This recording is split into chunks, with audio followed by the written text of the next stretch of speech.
करेंगे कि जो भोले भटके जीव हैं, जो परमात्मा के नाम पे ठगे जा चुके हैं, जो अपने सारी उम्र की कमाइयाँ भगवान को पाने में, मालिक को पाने में गवा चुके हैं, उन लोग के लिए सुनहरा मौका है कि सत्य को समझो, सत्य को जानो और सत्य से जुड़ जाओ, तभी कल्याण होगा, नहीं तो कल्याण नहीं होगा। तो मालिक की अपार कृपा होती है जब युगों युगों के बाद सत्य ज्ञान इस दुनिया में प्रकट होता है, तब जीव का कल्याण होता है। केवल जीव को परमात्मा समझने से काम बनने वाला नहीं है। कितने ही गुरु आज जीव को परमात्मा घोषित करके बैठे हैं, जीव को ही सर्वे सर्वा मान के बैठे हैं, जीव को ही आदि और अनंत मान के बैठे हैं। उनको ना तो शिव का ज्ञान है ना पीव का ज्ञान है। केवल जीव को ही सत्य समझ के अपना भी जीवन और भक्तों का भी जीवन बर्बाद करने में लगे हैं। ये कबीर पंथियों का भी यही हाल है। कबीर पंथ में भी जीव को ही परमात्मा माना जा रहा है, जबकि साहिब समझा समझा के थक गए, लेकिन ये जीव समझने को तैयार नहीं है। वही हाल बहुत से कृष्ण पंथियों का है। कृष्ण जी की पूजा करवा करवा के, कृष्ण जी का नाम जपवा जपवा के अपना भी जन्म विफल करके चले गए और भक्तों का भी करवा रहे हैं। अरे कृष्ण जी ये नहीं कह रहे कि मेरा नाम जपते जपते इस दुनिया को छोड़ दो। कृष्ण जी कह रहे हैं अपनी आत्मा को जानते हुए, अपनी आत्मा को समझते हुए, अपने आत्म ज्ञान में स्थित होकर इस दुनिया का त्याग करोगे तो कभी जीवन मरण के चक्कर में नहीं फंसोगे। ना कि मेरे वाले नाम कृष्णा हरे रामा इसका जाप करना है, या राधे राधे राधे इसका जाप बिल्कुल नहीं करना है। नाम तो किसी का जपना है ही नहीं। नाम जप के क्या मिलेगा? नाम जप के केवल और केवल समय बर्बाद होगा, इससे ज़्यादा कुछ नहीं। तुम्हें प्यास लगी है, पानी का नाम 100 साल जपते रहो,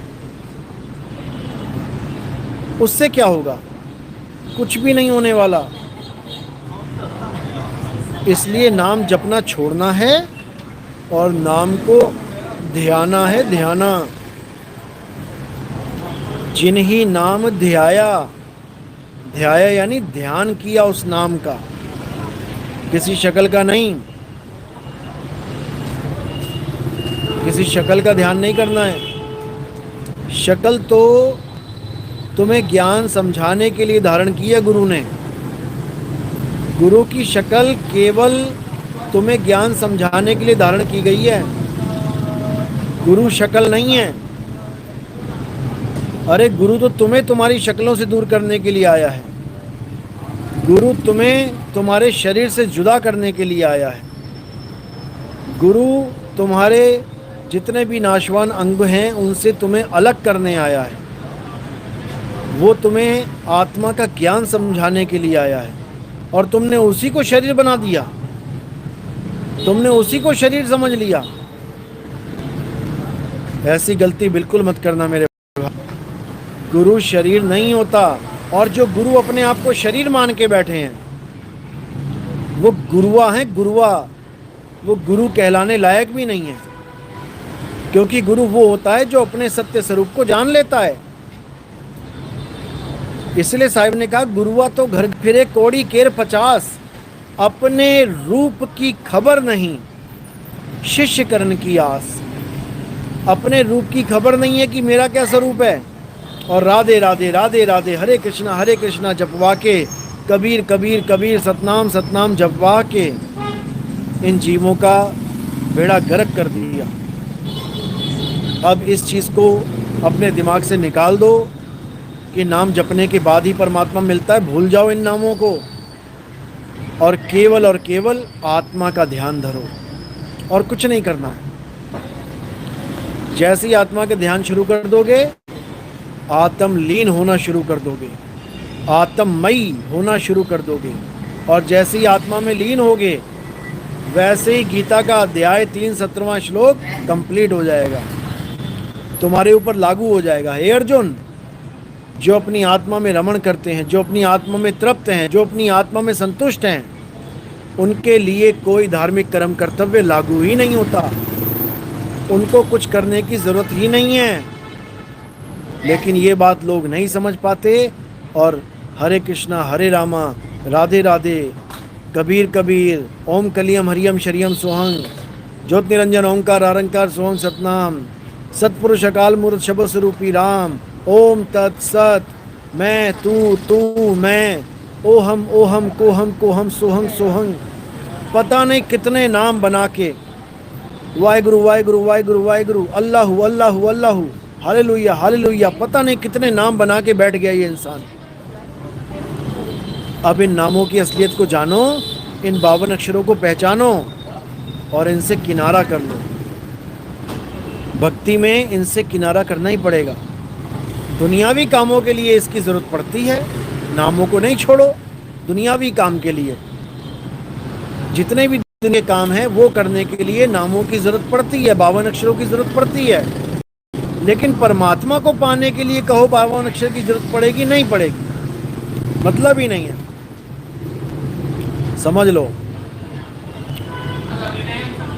गुरु शरणम प्रमोद दास कानपुर से, गुरुदेव के चरणों में प्रणाम। प्रणाम जी प्रणाम। सतनाम साई बंदगी, जय सतनाम।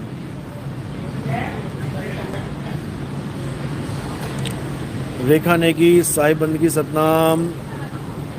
रेशमा सतनाम साई बंदगी। कृष्ण करीम सतनाम, जय सतनाम।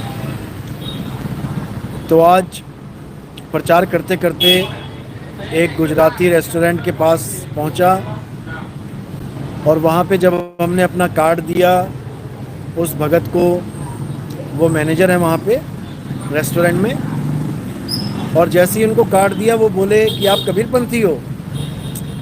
हालांकि कार्ड पे कबीरपंथ का नाम नहीं लिखा है, लेकिन हमारी ड्रेस देख के पहचान गए और बोले हम तो पहले से कबीर साहब को सुनते हैं, कबीरपंथियों का ज्ञान सुनते हैं। मैंने कहा भाई कौन सा ज्ञान सुनते हैं आप?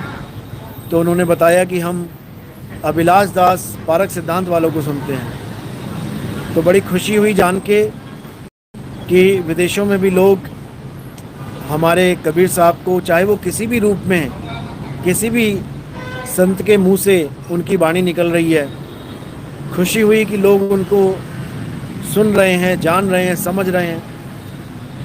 तो उनको मैंने एक ही लाइन में समझा दिया कि अभी तक आपने जीव का ज्ञान समझा, आगे शिव और पीव का ज्ञान भी समझना है। तो उनको यूट्यूब चैनल जो है वो दे दिया गया है। अब धीरे धीरे मालिक की कृपा होगी और अपने आप वो जीव से शिव, शिव से पीव अवस्था को समझने लग जाएंगे। यही होती है बंदी छोड़ की कृपा, जो 7 समुंदर पार बैठे जीवों पर भी अपनी दया का, जो दया की बारिश है वो बरसा देते हैं। इसीलिए मैं कहता हूँ कि जब तक पूरे विश्व में एक बार भ्रमण करके लोगों को सत्य से नहीं जोड़ा गया, तब तक कैसे इन्हें समझ में आएगा, कैसे इन्हें पता लगेगा कि सत्य का भी प्रचार कोई हो रहा है। तो एक बार मिलना बहुत ज़रूरी है।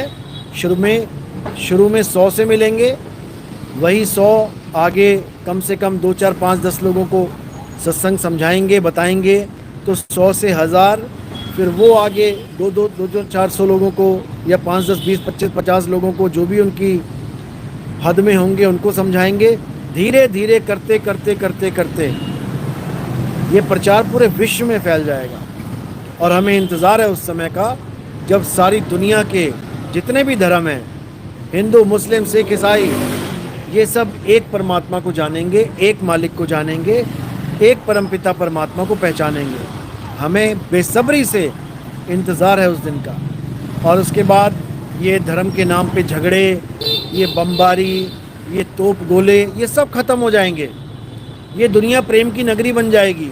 एक दूसरे से प्रेम करेंगे, एक दूसरे को चाहेंगे। देखो कैसे दुनिया भर के विदेशी आते हैं लोगों के पास, लोगों को रोजगार देते हैं, लोगों से प्रेम करते हैं, उनका बनाया भोजन ग्रहण करते हैं, उनको रोज़गार मिलता है, उनके घरों में रहते हैं, होटलों में रहते हैं, तो ये जीवन अच्छा है या सिर पे बम फोड़ना अच्छा है धर्म के नाम पे?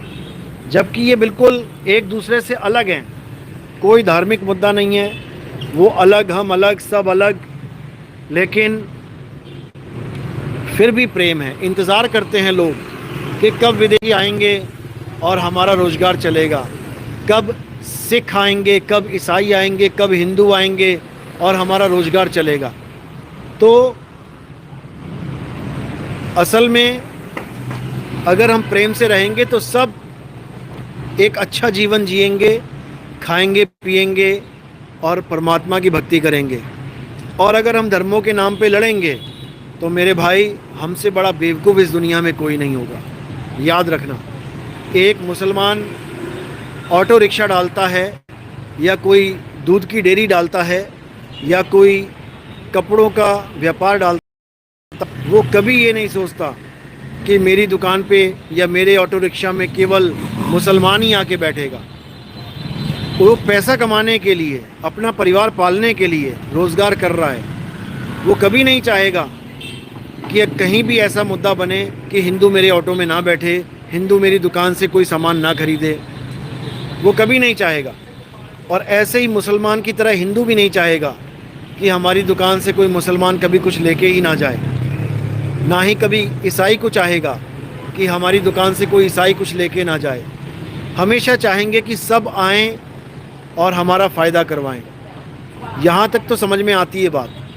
लेकिन जब धर्म की बात आ जाती है तो हिंदू को मुसलमान रास नहीं आता, मुसलमान को सिख रास नहीं आता, सिख को ईसाई रास नहीं आता, और ये सारे आपस में ही झगड़ झगड़ के, मर मर के, लड़ लड़ के तबाही की तरफ चले जाते हैं। तो इसलिए मेरे भाई, हमने ऐसा संसार बनाना है, हमने ऐसा संदेश देना है जिससे परमात्मा के सब जीव एक हो जाएं। ये धर्मों के नाम का संकट सदा सदा के लिए ख़त्म हो जाए। ये संकट ही है। कुछ पता नहीं होता कि कौन से त्यौहार में कब किसने हल्की सी गा दी और वहाँ पर बात का बतंगड़ हो जाए और पूरा शहर तबाही के मंजर पे खड़ा हो जाए। कितनी बार हो चुका है, अपने भारत में ही देख लो। कितनी बार हो गया कि हिंदू मुसलमान के झगड़े त्योहारों के दिन ही हुए हैं, जबकि ये झगड़े कभी होने ही नहीं चाहिए। त्यौहार तो प्रेम सिखाता है, त्यौहार तो एक दूसरे से प्रेम करना सिखाता है, लेकिन तलवारें निकल जाती हैं, गोलियां चल जाती हैं। क्यों? हमारी मूर्खता के कारण। मैंने कई जगह देखा है,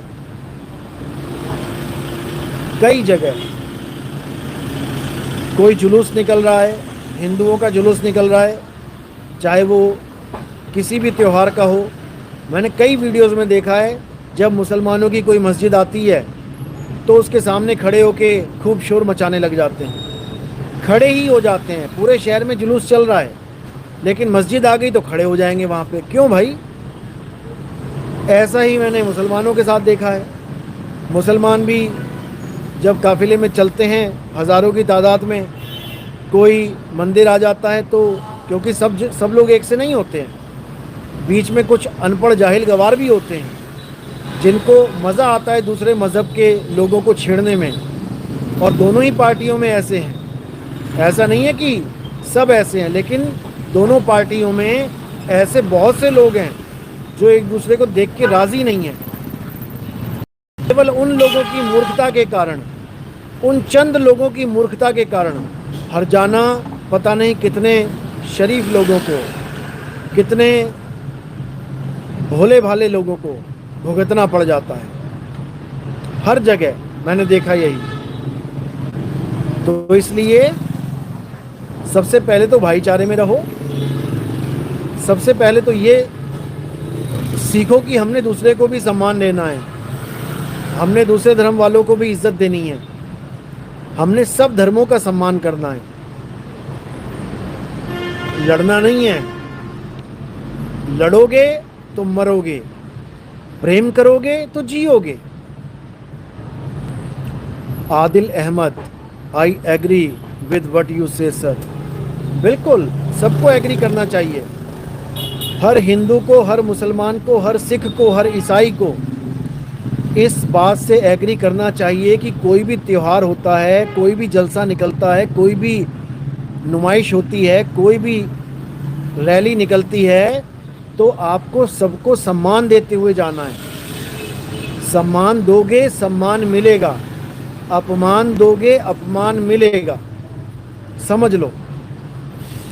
और मैं तो ये कहना चाहूँगा कि ये रैलियाँ निकालना सड़कों पे, गलियों में, ये केवल तब निकाली जब ट्रैफिक बिल्कुल कम हो, वरना इस चक्कर में पूरा ट्रैफिक जाम होता है। या फिर रैली ऐसे निकालनी चाहिए, उन रोड से निकालनी चाहिए जो डबल रोड हैं, जहाँ पर आधी रोड में रैली निकले और आधी में कोई एम्बुलेंस निकल रही है, या किसी की फ़्लाइट छूटने वाली है, या कोई बहुत इम्पोर्टेंट किसी काम से जा रहा है, वरना उसके लाखों का नुकसान हो जाएगा अगर वो नहीं पहुंचेगा। तो ऐसे लोगों के लिए, यानी सबके लिए आधा रास्ता खुला छोड़ना चाहिए।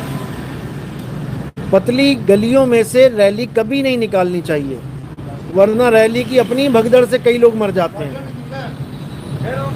और सबसे अच्छी बात तो ये है कि अगर हो सके तो किसी खुले ग्राउंड में ही खुशियां मनानी चाहिए, ताकि वहाँ पर कोई हिंदू मुसलमान की मंदिर मस्जिद का कोई झमेला ही ना हो।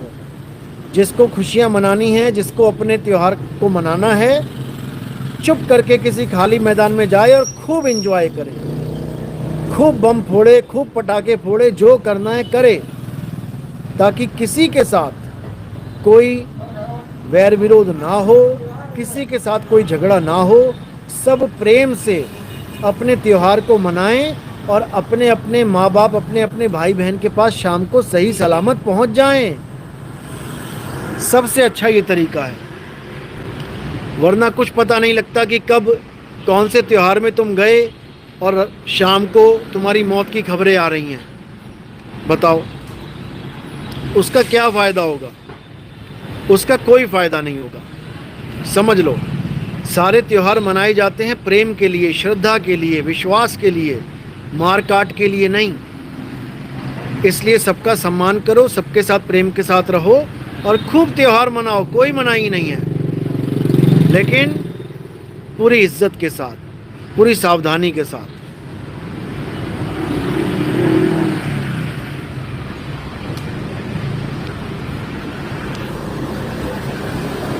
ओशो के बारे में राय बताइए, ललित शर्मा। मैंने पहले कई बार ओशो के बारे में बोला है। पहली बात तो ये है कि ओशो के जैसा आप कह सकते हैं कि तार्किक संत पूरे भारत में कहीं कभी पैदा नहीं हुआ। ओशो जैसा तार्किक मिलना बहुत मुश्किल है। क्यों? क्योंकि ओशो ने अपने जीवन में 1 लाख से भी ज़्यादा किताबें पढ़ी हैं। कहते हैं 1.5 लाख किताबें पढ़ के बैठे हैं वो।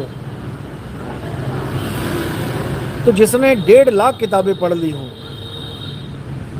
उसके साथ कोई तर्क क्या करेगा? अरे आप चंद किताबें पढ़ लो, 2-4 किताबें पढ़ लो, तो आप ही अपने आप को गुणवान समझने लग जाते हो, भगवान समझने लग जाते हो। तो जिसने 1.5 लाख किताबें पढ़ ली हों, उसका तो क्या कहना। वो तो ब्रह्मांड का स्वामी बन जाएगा। और बन ही गया था। लोग उसको भगवान कहते हैं, भगवान ओशो। हिंदू, सिख, ईसाई, मुस्लिम, क्या सारे सब धर्म के लोग उसके पीछे भागे। अंग्रेज़ों को तो ऐसा फ़ैन बना लिया उसने कि उन्होंने अमेरिका में शहर ही बसा दिया ओशो के नाम पे, रजनीशपुरम करके अपना एक छोटा सा शहर बसा दिया उन्होंने, ओशो सिटी, अमेरिका जैसे देश में। तो सरकारों को भी हैरानी परेशानी में डाल दिया। 23-24 देशों ने तो बैन कर दिया था उनको, हमारे देश में एंट्री नहीं हो सकती। क्योंकि जो 1.5 लाख किताबें पढ़ के बैठा है वो सब कुछ जान रहा है, सिवाय अपने आप के। बस ओशो में एक कमी थी, वो खुद को नहीं जान पाए, वो अपने सत्य स्वरूप को नहीं जान पाए, वो अपने शब्द स्वरूप को नहीं जान पाए। बाकी ओशो में कोई कमी नहीं थी। बहुत अच्छा सत्संग भी करते थे, बहुत अच्छी तरह समझाते भी थे, तर्क भी करते थे, सब कुछ था। केवल आत्मज्ञान की कमी थी। बोलते तो बहुत थे आत्मा के बारे में, आत्मज्ञान के बारे में, लेकिन आत्मा को जान नहीं पाए। दुख के साथ कहना पड़ता है, वरना जितना ज्ञान ओशो ने दिया लोगों को, इतना मुझे नहीं लगता कि और किसी गुरु ने दिया होगा। अरे बड़े बड़े गुरु आज जो आचार्य बने बैठे हैं, जो सोचते हैं हमारे जैसा कोई ज्ञानी नहीं है, उनको तो मैं ओशो की बोलने को तो बहुत कुछ है, लेकिन इतने में ही समझ जाओ कि वो सब ओशो की नाजायज डैश डैश डैश हैं।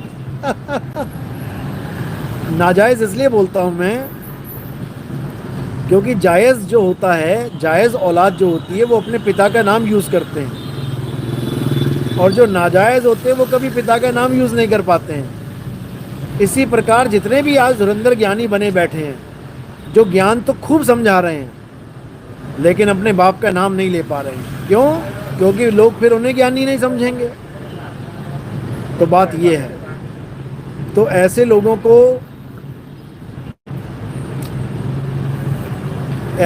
को हम नाजायज़ ही बोलते हैं। जो खा और कमा तो ओशो के नाम पे ही रहे हैं, सारा लॉजिक, सारा फंडा, जो कुछ भी ज्ञान दे रहे हैं, सब ओशो को टू कॉपी, लेकिन ओशो का नाम तक यूज नहीं ले कर रहे कि हाँ हम उससे ज्ञान चुरा के लेके आए हैं।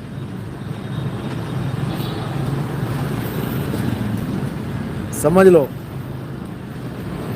तो ओशो बहुत अच्छी पर्सनालिटी थे, बहुत बढ़िया ज्ञान दिया उन्होंने। ऊपर से वो जैन संप्रदाय के थे, इसलिए जीव हत्या से भी परहेज करवाया लोगों को। बहुत अच्छी बात है। बस शराब के लिए थोड़ा गलत बोल के चले गए कि शराब पीने में कोई बुराई नहीं है, जबकि सारी जड़, बुराइयों की जड़ शराब ही है। यहाँ पर भी ओशो मात खा गए, और गुरु होने के बावजूद भी उन्होंने शराब का सेवन किया। ये भी गलत बात है। बाकी बहुत अच्छी बात है, ओशो ने बहुत जागृति लेके आए। ओशो, आज ओशो के सत्संग सुन सुन के लोग हमारे सत्संग जब सुनते हैं तो उनको हमारी बात एकदम समझ में आती है, क्योंकि उन्होंने ओशो के सत्संग खूब सुने हैं, इसलिए हमारी बात समझ में आती है। ओशो के सत्संग ना सुने होते तो हमारी बात सुनना, समझना बहुत मुश्किल था। ओशो ने प्रेम का बहुत अच्छा संदेश दिया, लेकिन प्रेम को थोड़ा अलग तरीके से लेके चले गए। उसमें भी सुधार होगा, उसका भी सुधार किया जाएगा। आने वाले समय में समझाया जाएगा कि प्रेम आखिर होता क्या है, क्योंकि ओशो के आश्रमों में प्रेम के नाम पे जो काम हमें खूब पता है, सबको पता है, जग जाहिर है। तो प्रेम को बड़ी गलत तरीके से पेश किया गया वहाँ पे। लेकिन क्या होता है प्रेम, ये आगे से आगे आपको धीरे धीरे समझ में आने लग जाएगा, क्योंकि प्रेम के ऊपर भी आगे से आगे बहुत सी वाणियाँ आएंगी, क्योंकि संतों ने प्रेम को सर्वोपरि माना है। लेकिन प्रेम को गलत तरीके से जो पेश किया गया ओशो के आश्रम में, वो भी बहुत बड़ी चूक थी, बहुत बड़ी भूल थी। उसको भी सुधारा जाएगा। अनमोल प्रणाम जी, प्रणाम, सतनाम। त्रिवेणी राम साहिब जी, आपका सत्संग रोज सुनता हूँ, बहुत अच्छी बात है, सुनो और समझो। और मालिक की कृपा से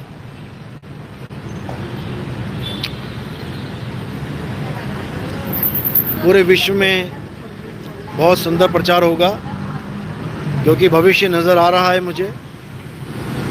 जिस प्रकार से जीव जाग रहे हैं विदेशों में, बहुत सुंदर तरीके से ये प्रचार प्रसार आगे बढ़ेगा। कल एक स्पेन की लड़की जो YouTube पे देख देख के ध्यान करना सीख रही थी, अपने आप से ही बिना गुरु बनाए। कल उसके साथ काफ़ी देर बात चली और जब उसको अच्छे से समझ में आया कि जो मैं कर रही थी वो मेडिटेशन था, वो नहीं करना है, और जो हम समझा रहे थे वो रियलाइजेशन था जिसको प्राप्त करना है, तो वो समझ में आया उसको, और वो समझ पाई इस बात को,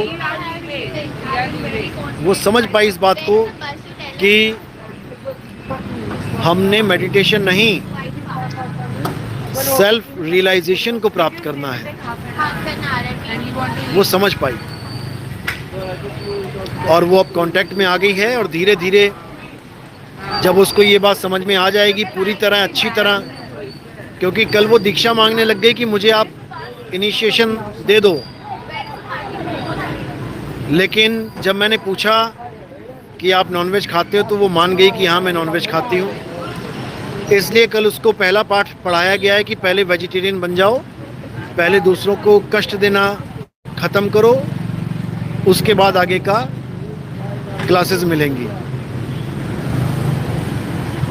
तो बहुत ही सुंदर तरीके से समझा उसने, और उम्मीद है कि जब वो स्पेन पहुंचेगी तो और भी लोग जो इस क्रिया को कर रहे हैं या उसके कोई रिश्तेदार, घर वाले, मित्रगण, उनको भी बताने की कोशिश करेगी, क्योंकि वो एक ईसाई थी और मैंने बाई थ्रू उसको इतना अच्छा जो समझाया है वो उसके पूरे दिमाग में पड़ गया, और बहुत ज़्यादा हैरान हो गई कि ये सब हमारे ही ग्रंथ में है और हम इसको समझ नहीं पा रहे हैं। तो मालिक की दया ऐसे ही होगी, धीरे धीरे होगी, और 2025 में हमारा जो सेशंस होंगे वो इंग्लिश में शुरू हो जाएंगे, और हमारे जो ग्रंथ है वो इंग्लिश में छपने शुरू हो जाएंगे।